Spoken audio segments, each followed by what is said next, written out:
சிவபெருமானுக்கு அத்தாரிட்டின்னு சொன்னா திருவாசகம்.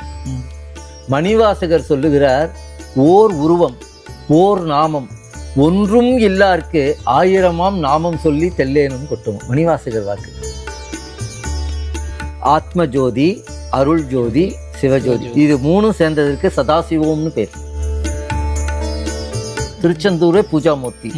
ஈசானம், தத்புருஷம், அகோரம், வாமதேவம், சத்யோஜாத்தம் என்று 5 சிவலிங்கங்களை வைத்து முருகனே பூஜை பண்றார். நம்மெல்லாம் துக்கம் இல்லாம இருக்கணும் தான் நினைக்கிறோம், சுகமா இருக்கணும் தானே எல்லாரும் விரும்புவோம். எல்லா உயிர்களும் சுகத்தை தானே விரும்புவோம். அதை அடைவதற்கான எளிய வழி வருஷத்துல ஒரு நாள் இந்த மாசி மாதம் வருகின்ற சிவராத்திரி. 26 வருட நம்பிக்கை, லட்சக்கணக்கான சந்தோஷ திருமணங்கள். கல்யாணம்னாலே தமிழ் மேட்ரிமோனி தான். சக்தி விகடன் நேயர்களுக்கு அன்பு வணக்கம். வாதவூரன் ஐயா இருக்கிறாங்க. ஐயா கிட்ட நம்ம நிறைய விஷயங்களை கேட்டு தெரிஞ்சிக்க வேண்டியது இருக்குது. அவங்க ஒரு கடல் மாதிரி, நமக்கு என்ன வேணுமோ எப்போ வேணுமோ அதை நாம் ஐயா கிட்ட கேட்டு வாங்கிக்கலாம். ஏன்னா வாரியார் சுவாமிகள்கிட்ட இருந்து அந்த ஞான பொக்கிஷம் அப்படின்வாங்கல்ல, அது பரம்பரையாக அவங்களுக்கு வந்திருக்கு. அதை நாம் பேசும்போதே உணர்கிறோம். நீங்களும் அதை உணர்ந்திருப்பீங்க அப்படின்னு நம்புகிறேன். இன்றைக்கி சிவராத்திரி குறித்து சில விஷயங்களை ஐயா மூலம் கேட்டு தெரிஞ்சுக்கணும் அப்படின்னு ஆசைப்பட்றேன். ஐயா வணக்கம். ஐயா ரொம்ப ரொம்ப அன்பு நிறைந்த வணக்கங்கள். சந்தோஷம். சிவராத்திரி வந்திருக்கு.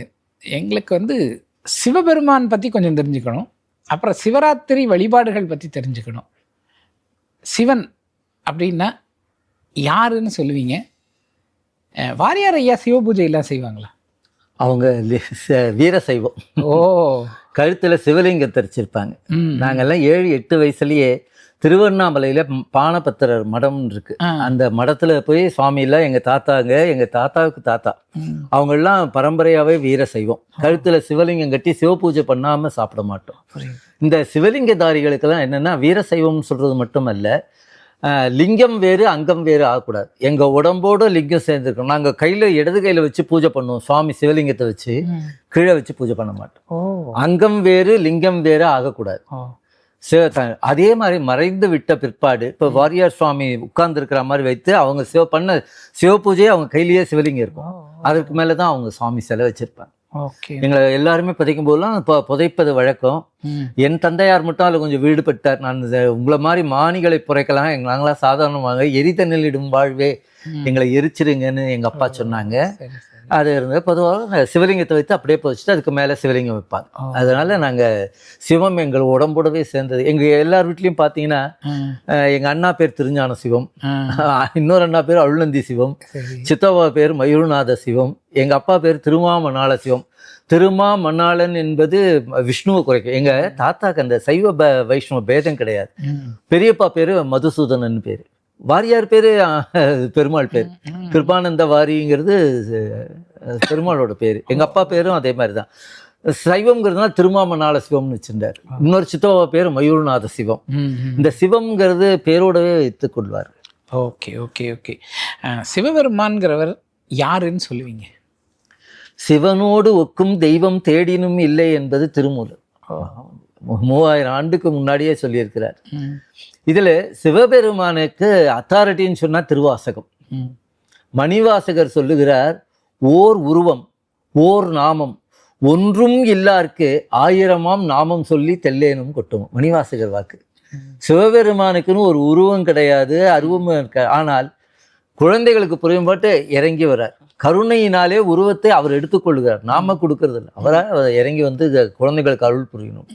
அவருடைய மூல நிலை பார்த்தால் ஆதியும் அந்தமும் இல்லாத அருட்பெரும் ஜோதி. அதுதான் வள்ளல் பெருமானார் அருட்பெரும் ஜோதி, அருட்பெரும் ஜோதி, தனிப்பெரும் கருணை, அருட்பெரும் ஜோதினார். ஆண்டவனுக்கு நாமரூபம் இல்ல, ஒளியில் நிறைய விளையிறது சுவாமி. அப்ப கோடி சூரிய பிரகாசமா இருப்பாராம். சதகோடி சூரியர்கள் உதயம் என அருணகிரியார். சதகோடி சூரிய பிரகாசமா இருப்பானா முருகன். அப்படி அந்த ஞானமயம், அந்த நிலைக்கு சொரூப நிலைன்னு பேர். உருவமே இல்லாத நிலை, அதை நம்மளால பிடிக்க முடியாது. நமக்கு உருவமே இல்லாத எப்படி நமக்கு நினைக்க முடியும்? அதுக்காக இறங்கி வருவது உருவமான நிலை. இதுல சிவலிங்கம் என்பது உருவம். உருவமும் அல்ல, அருவமும் அல்ல. ஒரு உருவம் உருவம்னு சொல்வார். கீழே சதுரமாக ஒரு கல் இருக்கும் சிவலிங்கத்தில், அதற்கு ஆத்ம ஜோதின்னு பேர். ஆத்ம ஜோதி. அது வந்து பிரம்மா மாதிரி. ஓ. அது வந்து பிரம்ம இது இப்படி ஆவுடையான்னு வளைந்து இப்படி இருக்கும். ஆமா. அதற்கு வந்து அருள் ஜோதின்னு பேர். ம், ம், ம். இந்த அதை விஷ்ணு பாகம் சொல், கீழே பிரம்மா மேல விஷ்ணு, அதுக்கு மேல இப்படி மேல் நோக்கி இருக்கு பாருங்க, அது சிவஜோதி. ம். ஆத்ம ஜோதி, அருள் ஜோதி, சிவஜோதி, இது மூணும் சேர்ந்ததற்கு சதாசிவம்னு பேர். ஓ. வெளியில கோயில் கோபுரம் இருக்கு பாருங்களேன், அதுவே ஸ்தூல வழி. அது கோபுரமே சிவபெருமான் மாதிரி தானே. அது அது இது வந்து சதாசிவம்னு பேர். உள்ள இந்த சிவலிங்க மூர்த்திக்கு இந்த வழிபாடு என்பது மிக மிக தொன்மையான வழிபாடு. கிருஷ்ணர் சிவ பூஜை செஞ்சிருக்கார், ராமேஸ்வரம் ராமர் சிவ பூஜை செஞ்சிருக்கிறார். நம்ம காஞ்சிபுரத்துல அம்பாள் உமாதேவி பூஜை பண்றாங்க. முருகன் நிறைய இடங்கள்ல பூஜை பண்றார். திருச்செந்தூரே பூஜாமூர்த்தி. ஈசானம், தத்புருஷம், அகோரம், வாமதேவம், சத்யோஜாத்தம் என்று 5 சிவலிங்கங்களை வைத்து முருகனே பூஜை பண்றார். அதே மாதிரி திருமுருகன் பூண்டி முருகன் பூஜை பண்ண ஸ்தலம். முருகன் பல இடங்கள்ல பூஜை பண்ணியிருக்கார். அவினாசி பக்கத்துல ஒரு கோயிலில் கூட முருகன் பூஜை பண்றார். விநாயகர் பூஜை பண்ணதுதான் கணபதி உற்சவம். இந்த நம்ம சிறுத்தொண்ட நாயனார் பிறந்த ஊர், அந்த ஊர்ல விநாயகர் பூஜை பண்றார். ஏன் நீங்க கற்பக விநாயகர் பிள்ளையார்பட்டியில வந்து கையில சிவலிங்கர், எல்லாரும் சிவ பூஜை பண்றாங்க. ஸ்ரீமன் நாராயணர் சக்கரம் வேண்டி திருவிழி மிழலையில 1000 தாமரையினால தினம் அர்ச்சிப்பாராம். சிவபெருமான் ஒரு நாள் ஒரு மலரை மறைச்சிட்டாரு. ஒரு மலரையே பிச்சு போடலாம், அப்படி போடாம தன் கண்ணை எடுத்து வச்சார். தாமரைக்கு பதிலாக தன் கண்ணை வச்சால தாமரை கண்ணன்னு பேர் சுவாமிக்கு. அப்படி பெருமாள் பூஜை பண்றார். யானை பூஜை பண்ணது திருவானைக்கா கோயில், எறும்பு பூஜை பண்ணது திரு எறும்பு. யானை முதல் எறும்பு ஈராக சிவ பூஜாதை செய்யாத உயிர்களே இல்லை. எல்லா உயிர்களும் சிவ பூஜை செய்கிறார். அதனால்தான் நாமளும் எல்லா நாளும் பூஜை பண்ணணும், முடியலனாலும் சிவராத்திரி அன்றைக்கு தவறாம பூஜை பண்ணணும். அப்புறமா சிவத்தை பத்தி சொன்னேன். இந்த சிவலிங்கம் என்பது எல்லாம் 3 சொன்ன, ஆத்ம ஜோதி, அருள் ஜோதி, சிவஜோதி. அத வள்ளல் பெருமானார் ஜோதியுள் ஜோதி, ஜோதியுள் ஜோதி, ஜோதியுள் ஜோதின்னு 3 முறை சொல்றார். இந்த சிவலிங்கத்தை தான் அப்படி சொல்றார். அது ஏன் ஜோதின்னு ஏன் சொல்றாருன்னா, ஒரு கல்லை இன்னொரு கல்லுல தட்டுங்க, நெருப்பு வரும். ஒரு கல்ல தேய்ச்சா நெருப்பு வரும். அதுல அந்த கல்லிலே ஜோதி இருக்கிறது. அந்த ஜோதியை தான் நம்முடைய வேத மந்திரத்தினாலே அந்த சிவ தூரத்திலே அனுபவித்திருக்காரு. நீங்க சிவனை வணங்கினா எல்லாரையும் வணங்குற புண்ணியம் வரும். தனித்தனியா வணங்கணும்னே இல்லை. அந்த சிவலிங்க வழிபாடு என்பது மிக மிக தொழுமையானது. சிவம் என்ற சொல்லுக்கு மங்களம்னு ஒரு அர்த்தம். சிவம் என்ற சொல்லுக்கு துக்கங்களை மாற்றுகிறவன். ராத்திரி என்ற சொல்லுக்கு சுகத்தை செய்கின்றது. துக்கங்களை மாற்றி சுகத்தை கொடுக்கிற இரவு சிவராத்திரி. நாமெல்லாம் துக்கம் இல்லாம இருக்கணும் தான் நினைக்கிறோம், சுகமா இருக்கணும் தானே எல்லாரும் விரும்புவோம். எல்லா உயிர்களும் சுகத்தை தானே விரும்புவோம். அதை அடைவதற்கான எளிய வழி வருஷத்துல ஒரு நாள் இந்த மாசி மாதம் வருகின்ற சிவராத்திரி ரொம்ப ரொம்ப சிறப்பு. நதிகளிலே சிறந்தது கங்கை, பறவைகள்ல சிறந்த கருட பகவான், மலைகளிலே சிறந்தது இமவான் இமயராஜ, பெண்களிலே சிறந்தவர் உமாதேவி, தேவர்களில் சிறந்தவர் ஸ்ரீமன் நாராயணர், குமாரர்களில் சிறந்தவர் முருகப்பிரான் குமார கடவுள், மணிகளில் சிறந்தது ருத்ராட்சம், அதுபோல விரதங்களில் சிறந்தது சிவராத்திரி.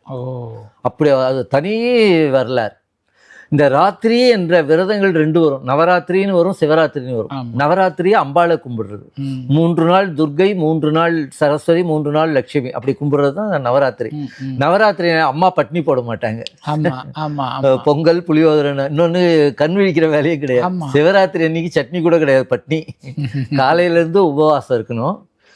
மாலையில இரவு ஆண்டவனை வணங்குறது அந்த ஒரு நாள். மற்ற நாள்லாம் நம்ம கோயில்ல சாமியை வணங்க முடியாது, இரவுல நட சாத்திடுவாங்க. அந்த சிவராத்திரி அன்று மட்டும் இரவு முழுக்க வணங்கணும். அதுல 14வது நாழிகை சிவராத்திரி அன்று, மாசி மாதம் சதுர்த்ததி திசி, அதுல வருகின்ற இரவு 11:30 1 மணி வரை, அதாவது 11 ஒரு முகூர்த்த காலம், 11 1 மணி வரையில லிங்கோத்பவ நேரம் பேர். லிங்கத்திலே சுவாமி உற்பத்தியானது லிங்கோத்பவர்னு பேர். நீங்க எல்லா சிவன் கோயில்கள்லயும் சிவலிங்கத்துக்கு பின்பக்கமா இருப்பது வந்து லிங்கோத்பவர் இருப்பார். நம்ம மயிலாப்பூர் கோயில்ல திருமால் லிங்கோத்பவர், பெருமாளும் இருப்பார். ஒரு கோயில்ல பெருமாள் இருப்பார், சில கோயில்ல லிங்கோத்பவர் இருப்பார். லிங்கோத்பவர் எப்படி இருக்குன்னா சிவலிங்கம் மாதிரி இருக்கும், திருமுடி தெரியாது, திருவடியும் தெரியாது, அதுல ஒரு உருவம் மட்டும் தெரியும், அது லிங்கோத்பவர்னு பேர். அன்ற சிவராத்திரி அன்று அப்படி சுவாமி தோன்றியதுதான் லிங்கோத்பவர்னு பேரு. அந்த காலம் ரொம்ப உயர்வு. இரவு முழுக்க கண் விழிக்க முடியலனாலும் குறைந்தது 1 மணி வரையிலும் இந்த 11லேருந்து 1 மணி நேரத்துல ஒரு முறை சிவாய நமன்னு சொன்னா 1000 முறை சொன்ன புண்ணியமா. பொருளில்லாருக்கு இவ்வுலகு இல்லை, அருள் இல்லாருக்கு அவ்வுலகு இல்லை. நம்மளால 1000 முறை சொல்றதுக்கு எவ்வளவு நேரம் ஆகும், நமக்கு இருக்கிற கால அவகாசம் இல்லை. இந்த நேரத்தை பயன்படுத்தி அந்த சிவராத்திரியிலே இரவு 11லேருந்து 1 மணியில ஒரு முறை சிவாய நமன்னு சொன்னா 1000 முறை சொன்னா, அப்ப நீங்க 100 முறை சொன்னா 1000 × 100 வருது, லட்சம் முறை சொன்ன புண்ணியம் வருமே. அந்த காலத்தை அதான் காலத்துக்கு வலிமை அதிகம். ஞாலம் கருதினும் கைகூடும் காலம் அறிந்து இடத்தார். காலம் அறிதல்னு வள்ளுவர் ஒரு குறள் போட்டிருக்கிறார். காலத்தினால் செய்த உதவி சிறிதனுள் ஞாலத்தின் மான பெரிதினர். அந்த காலத்துக்கு அதான் இப்போ ஆடிப்பட்டம் தேடி விதையணும். அந்தந்த இளமை காலத்தில் அதிகமாக படிக்கணும். அது படிக்க வேண்டிய பருவம். காலத்துக்கு வலிமை அதிகம். ஒன்றும் வேண்டாம், நானே வெளியூர் போயிட்டு வரேன். ஐயா சைலபதி இரவு 1 மணிக்கு கதவை தட்டி, ஐயா வீட்டில் ஐயாவுக்கு எடுத்துக்க, வாங்க வாங்க, என்னங்க இந்த ராத்திரியில் வந்துட்டு என்ன விசேஷம் அப்படின்னு. என்ன ஏதாவது வீட்டில் ஏதாவது பிரச்சனை? இல்லை நான் வெளிநாட்டுக்கு போனேன், விமானம் லேட்டாக இருந்தது, நீங்கள் சௌக்கியமானு கேட்கலாம். ஐயா இப்போதான் நான் மாத்திரை போட்டு படுத்தேன். இந்த சௌக்கியமாங்கிறத பொழுது விடிஞ்சிக்க கூடாதா? ஒருவரை நலம் விசாரிப்பதாக இருந்தாலும் காலம் பார்த்து தான் விசாரிக்கணும். நடுராத்திரில் போய் நீ சௌக்கியமாக இருக்கீங்க, அதை பொழுது விடிஞ்சிக்க கூடாதா ஐயா? அதுபோல் ஆண்டவனை வணங்குது காலத்தில் வணங்குறதுக்கு பெருமை அதிகம். அதனால காலம் கடவுளுக்கு அடுத்தபடியாக நம்ம மதிக்க வேண்டியது காலம். காலம் போனால் திரும்ப வராதில்லை. ஆகையினாலே அந்த சிவராத்திரி என்ற காலம் நமக்கு கிடைத்த ஒரு பொற்காலம். அந்த நேரத்தில் அதே போல வில்வம்னு சொல்லுவாங்க. 3 இதழோட கூடிய தனித்தனியாக இருக்கக்கூடாது. 3 இதழோடு இருக்கிறது தான் வில்வம். அது மாதிரி தான் தனித்தனியாக பிரித்து போடக்கூடாது. 3 இதழோட கூடிய அந்த என்ன சொல்லுவாங்க, அந்த சுவாமி கையில இருக்க சூலம் அது மாதிரி அதுக்காக இருக்கும். 3 இதுவா இருக்கும். அந்த வில்வத்தை எடுத்து ஒரே ஒரு வில்வம் போட்டா கோடி மலர்ல அர்ச்சித்த புண்ணியமா. எந்த நேரத்துல 11லேருந்து 1 மணிக்கு நாம வீட்டுல சிவ பூஜை பண்றவங்க பண்ணலாம். அப்படி இல்லைன்னா கோயிலுக்கு போய் அந்த வில்வத்தை வாங்கி கொடுத்து அந்த காலத்துல அந்த லிங்கோத்பவ காலத்துல நம்ம ஒரு வில்வம் போட்டா கோடி மலர்ல அர்ச்சத்து வேணும். நீங்க 10 வில்வம் போட்டா 10 கோடி மலர் அர்ச்சித்த புண்ணியம் வருமே. இதான் சாமியை எழுதுறாங்க. அதனால அந்த காலத்தை விடாம அந்த நேரம், அந்த லிங்கோத்பவ நேரம்ங்கிறது நான் ஏற்கனவே சொல்லி இருக்கிறேன். நான் பரம் நான் பரம், நான் பிரம்மம் நான் பிரம்மம் என்று வேறும் வாதிட்டாங்க. அப்ப சுவாமி சொன்னார், அது திருவண்ணாமலையில இன்னைக்கு அந்த விசேஷம் லிங்கோத்பவ நேரத்துல வணங்குறது. சுவாமி அப்படி காட்சி கொடுத்தார். இவர் 1000 ஆண்டு வராக அவதாரம் எடுத்து சுவாமி நாராயணர் தேடினார். இவர் அன்னப்பட்சியாக தேடினார், கிடைக்கல. அப்படி மாலுக்கும் அயனுக்கும் காணாமல் இருந்து அப்போ லிங்கோத்பவத்துல காட்சி கொடுத்தது தான் அந்த லிங்கோத்பவ நேரம், அந்த சிவராத்திரி. அன்று வழிபடுவர்களுக்கு எல்லா வினையும் போகுமா. நமக்கு துன்பம் இப்போ சஞ்சித வினைன்னு சொல்லுவாங்க. இன்னும் நம்ம பல ஜென்மா எடுத்து கழிக்க வேண்டியது இருக்கு. அந்த வினை நமக்கு எவ்வளவு இருக்குன்னே தெரியாது. அதை நம்ம எப்படி காலி பண்ணணும்னா, சிவராத்திரி அன்று விரதம் இருந்த சிவநாமத்தை சொன்னால் அந்த சஞ்சித வினை வறுபட்ட நெல் ஆயிடும். நெல் வறுத்துட்டா முளைக்காது. அதுபோல் அந்த வினை இன்னும் நம்ம பல ஜென்மா எடுத்து கழிக்கணும். இப்போ சிவராத்திரி என்று உட்கார்ந்து நம்ம சொன்ன சிவசிவான்னு சொல்லி கொண்டிருந்தால் அந்த வினை வறுபட்ட நெல்லாகி பிறப்பு வராமல் போகுமா. இது ஞானிகள் எல்லாரும் சிவராத்திரி அன்று கண் விழித்து பூஜை பண்றது அவசியம். பெரியப்பா இரவு முழுக்க பூஜை பண்ணுவார். அவங்க முருகன் வச்சு இரவு முழுக்க பூஜை பண்ற ஒன்று. சாமி ஒரு வரலாற்றுல எழுதுறாங்க, 6 கால பூஜை செய்யறேன்னு எழுதுறேன். சிவராத்திரி அன்று 4 கால பூஜை தான் பண்ணுவாங்க. சாமி நான் காலையில ஒரு செய்த பூஜை, இரவு 4 காலம், விடிஞ்சு ஒரு காலம் போன பூஜை, 6 கால பூஜை பண்ணதாக எழுதுறாங்க சுவாமி. அப்படி அவங்கள செய்தார்கள். நம்மால் அப்படி முடியவில்லை என்றாலும் எல்லோரும் எல்லா ஊர்லயும் சிவன் கோயில் இருக்கு. சிவன் கோயில்ல போயிட்டு சுவாமியை வணங்கினால் அவ்வளவு பண்ணும். அதே நேரம் கைலாயத்திலே உமாதேவியாருக்கு சிவபெருமான் ஆகமங்களை உபதேசிக்கிறார். அதிலே 28 ஆகமம். அதில் தேவிக்கு சொன்னது தேவி காலோத்தரம்னு பேர். அது ஆகமங்கள்லேயே மிக உயர்ந்தது. சிவபெருமான் சனகாதி முனிவர்களுக்கு உபதேசித்தார், ததீசி மரீசி போன்ற முனிவர்களுக்கு, அகஸ்தியருக்கு எல்லாருக்கும் சொன்னார். ஆனால் தேவிக்கு சொன்ன அந்த ஆகமம் மிக மிக உயர்ந்ததாம். தேவி காலோத்திரம்னு பேர். வாரியார் சாமி அது ஒரே ஒரு மடத்தில் இருக்குது. அந்த சாமியார் தரமாட்டேங்கிறார். வாரியார் கேட்டாலும் கொடுக்க மாட்டேங்கிறார் படிக்கிறதுக்கு. சுவாமிகள் ஒரு டைப்பிஸ்ட் போட்டு தினம் 100 ரூபா கொடுத்து அந்த புஸ்தகத்தை டைப் அடிக்க சொல்லி, சிவபெருமான் உமாதேவிக்கு சொன்னது நான் இப்போ படிக்காமல் இருக்கலாமான்னு சொல்லி அப்படி நான் படித்தேன்னு சொல்லிட்டு அதில் அம்பாளுக்கு என்ன சொல்கிறாருன்னா, மனம் அடங்குவதை பற்றியே சொல்லுகிறார்.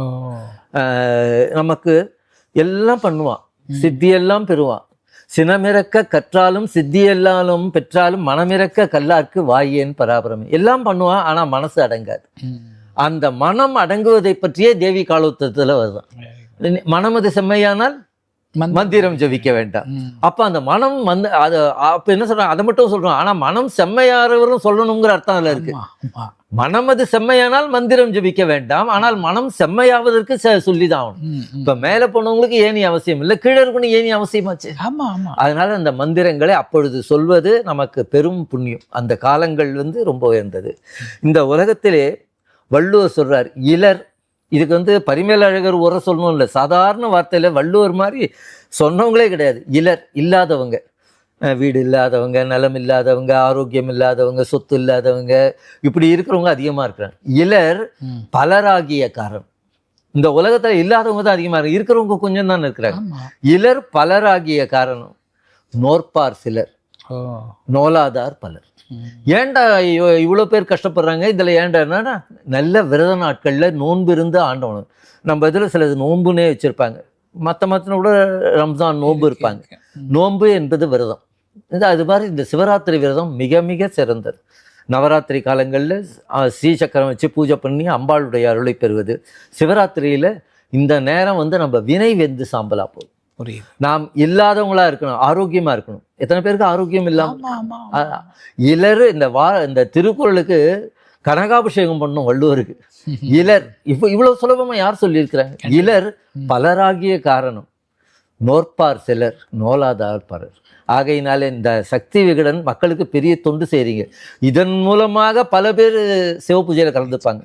அவங்கெல்லாம் இல்லாதவங்களும் இல்லாம எல்லாம் இருப்பவர்களாக. இலர் பலராகிய காரணம், நோற்பார் சிலர், நோலாதார் பலர். அதனால எல்லா காலங்களையும் வணங்கினாலும் சிவராத்திரி என்று வழிபடுவது என்பது எல்லோருக்குமே நல்லது.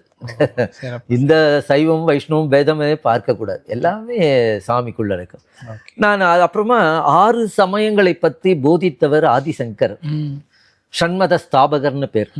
கானாபத்தியம், சைவம், வைஷ்ணவம், கௌமாரம், சாக்தம், சௌரம், இந்த 6ம் ஸ்தாபித்தவர். கணபதியை முழுமுதற்கொள், அது மகாராஷ்டிராவில் அதிகம் கானாபத்தியம். சிவத்தை வழிபடுவர்கள் சைவர்கள், நாராயணன் வழிபடுவர்கள் வைஷ்ணவர்கள், சக்தி உபாசகர்கள் சாக்தர்கள் பேர், சக்தி உபாசனை பண்றவங்க. முருகப்பெருமானை வணங்க கௌமாரம்னு பேர். குமார கடவுளை வணங்குவது கௌமாரம் வரும். குமார கடவுள். சூரியன் அது சௌரம்னு சொல்லுவாங்க. இப்போ நாம கேட்குறோம், ஐயா சௌக்கியமான்னு கேட்குறோம், சௌரியமா இருக்கீங்களா? அந்த சௌரியத்தை கொடுக்குறவர் சூரியன். ஸோ சூரிய பூஜை பண்ணால் நம்ம ஆரோக்கியமா இருக்கலாம். வாரியார் சாமி நான் என்ன சொல்லியிருக்கேன், சிவபூஜை தினமும் செய்வாங்க. தினமும் சிவபூஜை செய்யும் போது சூரியனுக்கும் மகாலட்சுமிக்கும் பூஜை பண்ணுவார். நீங்க எல்லா சிவன் கோயில், எல்லா கோயிலுக்கும் போய் பாருங்க, மேல கஜலட்சுமி இருக்கும். அதனால மகாலட்சுமியை வச்சு, தங்கத்துல மகாலட்சுமி வச்சு தினம் பூஜை பண்ணுவாங்க சுவாமி. சிவபூஜையில சூரிய பூஜை, மகாலட்சுமிக்கும் இடம் உண்டு. அப்புறம் சாலக்கிராமம் வச்சு பூஜை பண்ணுவார். வைஷ்ணவம் வந்துடும். கணபதி வச்சு பூஜை பண்ற கணாபத்தியம். முருகன் கௌமாரம் வந்துடும். கழுத்துல சிவலிங்கம், அம்பாள் 2 பேரும் வச்சிருக்காரு. அந்த 6 சமயங்களையும் வாரியார் வழிபட்டார். நான் கனடாவில் ஒரு கோயில் சுவாமி புறப்படும் போதெல்லாம், சைவத்தின் மேல் சமயம் வேறு இல்லை, அதில் சார் சிவமாம் தெய்வத்தின் மேல் தெய்வம் இல்லெனும் நான்மறை செம்பொருள் வாய்மை வைத்த சீர்திரு தேவாரமும் திருவாசகமும் உய்வைத்தரச் செய்த 4வர் பொற்றால் எம் உயிர் துணையேன்னு வரும். இலங்கையிலேருந்து ஒரு பெரியவர், 85 வயசு இருக்கும். அவர் சொன்னார், 6 மதங்களையும் ஸ்தாபித்தவர் ஆதிசங்கரர். விநாயகர் வழிபடுறது எல்லாம். ஆனால் நீங்கள் என்ன எப்படி இப்படி சைவத்தின் மேல் சமயம்னு எப்படி பாடுறீங்க? இப்படி சொல்லி அது எப்படி உயர்வுனார்? நீங்கள் கோயிலுக்கெல்லாம் போய் பாருங்க, விநாயகர் தனியாகவே இருப்பார். எண்ணில் கோடி 1008 சிவஸ்தலங்கள் தென்னாட்டில். ஆனால் தென்னாடுடைய சிவனை போற்றின 1008 சிவஸ்தலங்கள் தென்னாட்டில் உண்டு. 108 திவ்ய கஷேத்திரம் உண்டு. அம்பாளுக்கு நிறைய இருக்குது. 6 படை வீடு முருகனுக்கு இருக்குது. விநாயகருக்கு எண்ணியே மாளாது. தெருவுக்கு 4 கோயில். கிராமங்களில் பார்த்தீங்கன்னா பிள்ளையார் சாரத்தை எண்ணி பார்க்க முடியாது. அதனால் கணபதிங்கிறத ஊறி போனது. அப்போ நீங்கள் எப்படி சைவம் மட்டும் உயர்ந்ததுன்னு கேட்டார். பிள்ளையார் தனியாகவே இருப்பார்யா, யாருமே இல்லாமல் இருப்பார். பெருமாள் கோயிலில் போனீங்கன்னா தாயார் இருப்பார். இப்போ தும்பிக்கை ஆழ்வார்னு விநாயகரை வைக்கிறாங்க. சிவன் இருக்க மாட்டாங்க, பார்வதி இருக்க மாட்டாங்க, சூரிய சந்திராலாம் இருக்க மாட்டாங்க அப்படின்னு.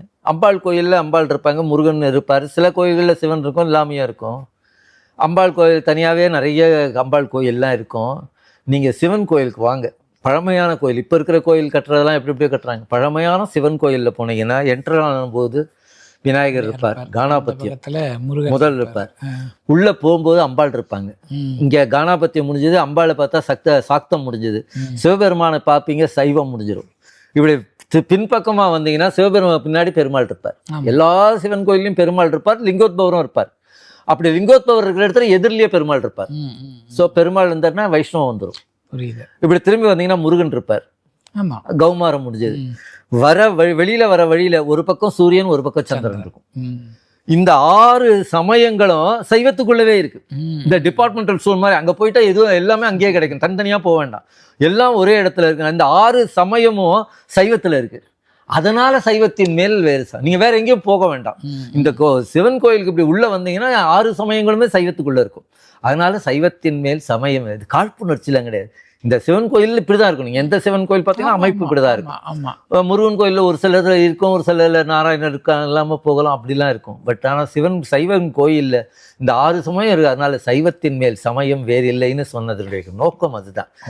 சைவத்துக்கு குறுகிய மனப்பான்மையே கிடையாது. எல்லாம் உலகம் தான் பேசுமே தவிர சைவம் என்பது அன்பு மதம். சிவலிங்கம் என்பதே அன்புதான். அன்பும் சிவமும் இரண்டென்பர் அறிவிலார், அன்பே சிவமாவது ஆறும் அறிகிலார், அன்பே சிவமாவது ஆறும் அறிந்த பின் அன்பே சிவமாய் அமர்ந்திருப்பாரு. இந்த நல்ல நோன்பு காலங்களிலே இறைவனை வணங்கினால் நமக்கு வறுமையே வராது. இல்லாத எல்லா நலன்களையும் அந்த சிவராத்திரி கொடுக்குமா. சிவம் என்பது துக்கங்களை மாற்றி சுகத்தை தருகிற ராத்திரி. நமக்கு எல்லாத்தையும் சந்தோஷத்தை கொடுக்கின்ற சிவராத்திரி. ஆகையினாலே நம்முடைய அன்பர்கள் அனைவரும் கேட்கின்ற அத்தனை பேரும் இந்த காலத்தை வீண் பண்ணிடக்கூடாது. அந்த ஒரு 11:30 1 மணி வரலுமா அது முழுக்க விழுந்தால் ரொம்ப நல்லது. நாங்கள்லாம் முழுக்க சிவ பூஜை பண்ணுறதுனால முழுக்க விழிச்சிட்டு இருப்போம். முடிந்தவர்கள் 1 மணி வரை இருந்து கோயிலில் வில்வம் வாங்கி கொடுத்து நம்முடைய காணிக்க அந்த நேரத்தில் அதிகமாக சிவநாமத்தை சொல்லுங்கள். சிவ சிவ என்றிட சிவகதி தானி. மிக எளிமையான வழிபாடு. எல்லோரும் அந்த சொல்லி நிறைய பஞ்சாட்சரத்துல நிறைய இருக்கு. சிவாய நமங்கிறது சூட்சும பஞ்சாட்சரம், ஸ்தூல பஞ்சாட்சரம். நம சிவயம்ங்கிறது சிவாய சிவ காரண பஞ்சாட்சரம், சிவசிவ, அப்படி பஞ்சாட்சரம் பல இருக்கு. நம்ம ஞானிகள், நம்ம மகா பெரியவங்க சிவசிவா சிவசிவான்னு ஏதாவது அனுசரிமா சிவசிவா சிவசிவான்னுவாங்க. அது நம்ம கேட்கதும் புண்ணியம், சொல்வதும் புண்ணியம். அன்று தேவாரம் திருவாசகெல்லாம் கேட்டு இந்த பிறவி பிணியை மாற்றிக்கொள்ள மிக அற்புதமான நாள் என்று ஐயா சக்திவேடன் மூலமாக அன்பர்களுக்கு தெரிவித்துக் கொள்ளுகிறேன். சிறப்பு சிறப்பு சிறப்பு. சிவராத்திரி பற்றி ஒரு பெரிய ஒரு சொற்பொழிவே ஐயா நிகழ்த்தியிருக்காங்க. இதனுடைய சாராம்சமாக ஒன்று தான் புரிஞ்சுக்கிறேன். குறைந்தபட்சம் அந்த 11:30 மணிலேருந்து 1 மணி வரைக்கும் நம்ம விழித்திருந்து சிவ பூஜை பண்ணணும். சிவ பூஜை நடக்கிற இடத்துல போய் நம்ம கலந்துக்கணும். இதில் ஏதாவது ஒன்று குறைந்தபட்சம் நாம் செய்யணும் அப்படிங்கிறத தான் நான் புரிஞ்சுக்கிறேன். அற்புதமான கருத்துக்கள் சொல்லியிருக்காங்க ஐயா. மிக்க நன்றி. எல்லோருக்கும் நன்றி, வணக்கம். 26 வருட நம்பிக்கை, லட்சக்கணக்கான சந்தோஷ திருமணங்கள். கல்யாணம்னாலே தமிழ் மேட்ரிமோனி தான்.